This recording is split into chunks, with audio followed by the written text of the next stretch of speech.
আজ হিয়াকে পাঁচু গোপাল ঠাকুরের মন্দিরে নিয়ে গিয়ে চুল ফেলাতে গিয়েছিলাম। চুল ফেলার সময় কি হলো তোমাদের সবার সাথে শেয়ার করছি। আমি ভয়ে আতঙ্কিত হয়ে রয়েছি, দেখে বুঝতেই পারছো মুখটা। যেহেতু ভিডিওটা তোমাদের সবার সাথে শেয়ার করার খুব ইচ্ছে, এখানের মন্দির, এখানের সমস্ত পুজো অর্চনার নিয়ম সমস্ত কিছু তোমাদের সাথে শেয়ার করব বলে ভিডিওটা করেছি। কিন্তু আমার এত ভয় লাগছিল বলার মতো না। ভয়টা কেন লাগছিল তোমাদের সাথে শেয়ার করছি।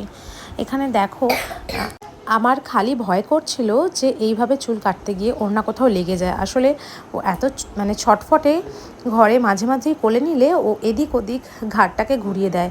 সেই ভয় আর আতঙ্কে আমি একদম মানে যে কী অবস্থা আমার হয়েছিল কি বলবো। কিন্তু না, ওর সাথে যতই কথা বলছিলাম ও আমার দিকে তাকিয়েছিল। আর সেভাবে কোনো অসুবিধা তেমনভাবে হয়নি। ভগবানের অশেষ কৃপা যে খুব ভালোভাবেই আমরা এই কাজটা সারতে পেরেছি। আর দেখো চারিদিকে গোপাল ঠাকুররা রয়েছে, রাধা মাধব রয়েছে, রয়েছে শিব পার্বতী, একটা আলাদাই অনুভূতি।